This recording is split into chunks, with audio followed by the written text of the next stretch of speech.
Hello and welcome to your over-enthusiastic game guide. I'm SetRaidTarget and this guide should hopefully aid you on your quest to get Aeonaxx, or just reassure you he still does exist as a Warlord or Drainer. You'll also be provided with the techniques I used to help me get my kill. Now you most probably already know, Aeonaxx is a level 85 Stone Drake that spawns in Deepholm, and upon a kill he drops the Phosphorescent Stone Drake, which is also what you see me flying on right now. Aeonaxx has 6 locations it can spawn at in Deepholm, and these are all scattered around the centre temple, and they can be found here, here, here, here, here, and here. But after several days of nothingness, it can feel like he chills over here for a large portion of the time. But let's stick with what we know. However, as time goes by, you realise there is a 7th spawn point, this being yourself, as most other campers see it. I personally am not a big fan of people who do this. In fact, it's seen as quite rude. You don't know how long that person's been there, and it's like you're jumping a queue. So if you want to make friends, I suggest you don't do it. Keep to your own spawn point. But when he does spawn, he's always flying in little circles and not stationary on the ground. But his altitude for each spawn point are different, which is what you're seeing right now. And it's always best to know the level he spawns so that you can act faster when he actually does. Aeonaxx only has a 1 in 16 chance of spawning, and the other 15 chances will spawn a Bloodseeker, and you can only see this NPC if you're right on top of one of the 6 spawn points, if this wasn't hard enough already. So what is the probability it will spawn? Well, there's a 1 in 6 chance to spawn at your point, there's a 1 in 16 chance to be Aeonaxx that spawns. There is a 16-hour window which can spawn, that's 920 minutes, 57,600 seconds. Now if you times the 57,600 seconds by the 16 chance of it being Aeonaxx, then every second there's a 1 in 921,600 chance it will spawn.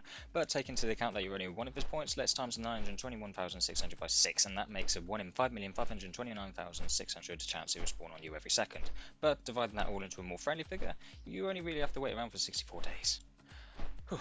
However, that is all very basic probability, and it does not take into account that if something does spawn, there is a 6-hour window of complete nothingness, and it is also based on the fact that you're just covering the one point.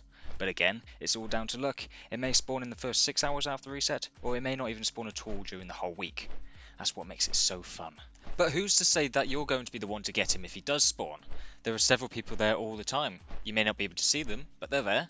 Deepholm is a cross-realm zone, meaning several realms are linked to the same zone, which means you have to be even more awake. Speaking of being awake, as of Mr. Pandaria, NPC scan no longer picks up Cataclysm rares automatically, so you can no longer be away from the screen and wait for the drums to sound off. Some people say that when you hover your mouse over an old rare, NPC scan does go off. However, for me, it did not. So instead of using NPC scan, I used another technique, which hopefully you should be able to use as well. Whilst there, it's fair to say I had a fair amount of time to figure out a new camping technique. Seeing as NPC scan wasn't going to be a friend, I developed a macro to target Aeonaxx for me if he ever did spawn. And that he did. Not while I was camping, but the macro did pick him up in his mounted state. It got to the 3rd time a macro found him, turned out he'd spawned right above me, but I was quite distant from the screen. I started to question, does the macro target him in his friendly state? Well, yes, it turns out. So my macro did find him the 3rd time, and I didn't know. That's when I decided to change the macro to be more alerting, thus playing a sound when I have a target. But you have to be in range of Aeonaxx for the macro to pick him up. Copy and paste the macro from the description and feel free to use it yourself. Even though I made the macro, I wasn't the first person to see it work. I had logged off early one night, and a couple of hours later I received an email from one of my friends saying, "You'll be pleased to know that your macro works." Yeah, ecstatic.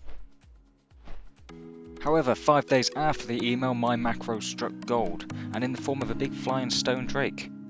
Brace yourself, it's a long descent.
Who dares summon me?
Thank you all for watching. Be sure to let us know how the macro worked for you. I can only wish you the best of luck with your journey and hope that yours is a swift one. Take care.